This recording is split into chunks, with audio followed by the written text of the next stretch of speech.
When the ships of Christopher Columbus appeared on the horizon of the New World, the Native Americans felt as if something had descended from the sky. Never before had they seen such enormous floating structures. Never before had they encountered armed, two-legged strangers dressed in bright, unfamiliar clothing. Curiosity replaced fear. Some of the islanders swam toward the ships. Others climbed aboard. They welcomed the visitors openly, sharing food, water, and gifts without hesitation. It would take them far too long to realize that these men were not messengers from the heavens, but harbingers of the end of their freedom. The first landing, October 12, 1492.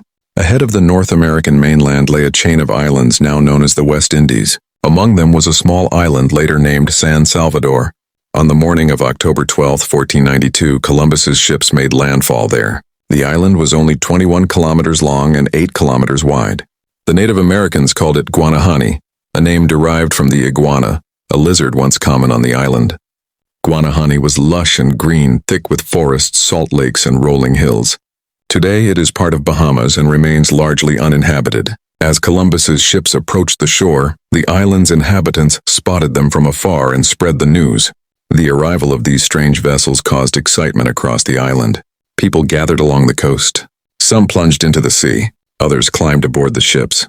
Their faces reflected wonder, not fear, like children witnessing a miracle. These people lived in modest thatched huts. They wore little clothing and survived by growing corn and fishing.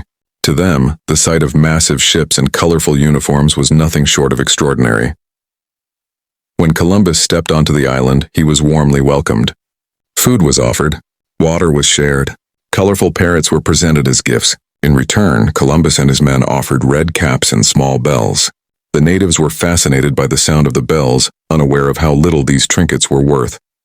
The atmosphere was peaceful, almost celebratory, but Columbus was seeing something else. He noticed that the people had no iron weapons, no armor, no fortifications, no concept of organized warfare. Some wore small gold ornaments in their noses and ears. To Columbus, this was not innocence, it was opportunity. In his diary, Columbus wrote that the people he encountered were unarmed, unclothed, without iron, steel, or weapons, completely unfamiliar with warfare. He concluded that only 50 armed men would be enough to control them all. He described them as so generous and trusting that they would give away everything they owned without resistance. To Columbus and his crew, this simplicity made the natives vulnerable. Columbus and his men began entering native homes, overturning belongings, searching for gold. The islanders did not resist. They did not understand what the Europeans wanted. They continued welcoming them, even as their homes were ransacked. After days of searching, Columbus realized that there was no gold on the island beyond a few small ornaments. Convinced he was close to Cipango, Japan, as described by Marco Polo, Columbus decided to move on. Before leaving, he captured several natives and chained them aboard his ship, intending to use them as guides. They had never heard of Japan or China, but they did know of a larger island nearby. That island was Cuba. Columbus arrived there on October 28, 1492, still convinced he was nearing Japan, or perhaps China. Once again, there were no golden cities, no palaces, no riches described in Marco Polo's writings. Confused and increasingly frustrated, Columbus questioned whether Marco Polo's stories had been exaggerated or false.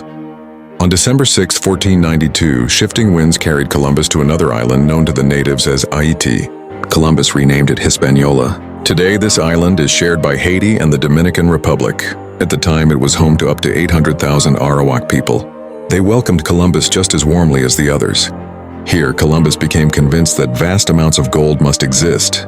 He even believed the island might be connected to the biblical lands of Solomon and Sheba. Gold particles were spotted in rivers. A local chief presented Columbus with a golden mask. That was enough to fuel obsession. In one confrontation, Columbus's men killed 2 natives for refusing to surrender their bows and arrows. Though isolated, these incidents marked a turning point. When Columbus's flagship Santa Maria ran aground near present-day Haiti, its remains were used to build a small fort, Fort Navidad.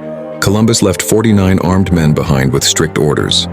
Find gold. On January 16, 1493, Columbus sailed back to Spain. He took enslaved Native Americans with him. Many died during the journey due to cold, disease, and brutal conditions. In Spain, Columbus declared triumph. He claimed he had discovered a new route to Asia. He displayed gold, slaves, and exotic items. The Spanish crown believed him. Columbus was rewarded with the title Admiral of the Ocean Sea and welcomed into the aristocracy. Celebrations followed, but behind the applause lay a grim reality. On just one island, a civilization of hundreds of thousands stood at the edge of destruction. What followed would later be described by historians as the American Holocaust, the systematic destruction of the native peoples of the New World. And this was only the beginning. The cruelty inflicted by Christopher Columbus and his companions on the native peoples of the New World was so extreme that even contemporary Spanish writers confess they trembled while recording it. According to multiple accounts, millions perished on a single island alone, people who had lived for thousands of years in societies shaped by cooperation, agriculture, and peace. After returning to Spain from his first voyage, Columbus demanded far more than praise. He insisted that a massive force be sent with him back to the lands he had discovered, which he still believed to be Asia. He promised the Spanish crown gold in unimaginable quantities, and he also promoted another commodity, human beings. Columbus claimed the native people would make excellent slaves for Spain. The Spanish rulers were convinced. They authorized a second expedition unlike anything before it. 17 ships were assembled. More than 1,300 crewmen sailed, accompanied by soldiers armed with swords, firearms, and trained attack dogs. This time, nearly 2,000 men followed Columbus, a force capable of overwhelming any resistance on Hispaniola. On his first voyage, he had fewer than 100 men. Now he returned with an army. Columbus sailed swiftly back to Hispaniola, but upon landing, he was stunned. The fort he had left behind, Fort Navidad, lay in ruins. All 49 men stationed there were dead. During Columbus's absence, those men had abducted women and children, enslaved villagers, and committed repeated acts of violence. Eventually, the local population fought back, killed the Europeans, and burned the fort to the ground. Columbus responded with fury. He ordered mass searches for gold and the enslavement of the local population. Spanish forces spread across the island, looting villages. But by now, the native people understood the truth. These visitors had come not as guests, but as conquerors. Unable to resist Spanish weapons, many native communities abandoned their villages and fled into forests and mountains.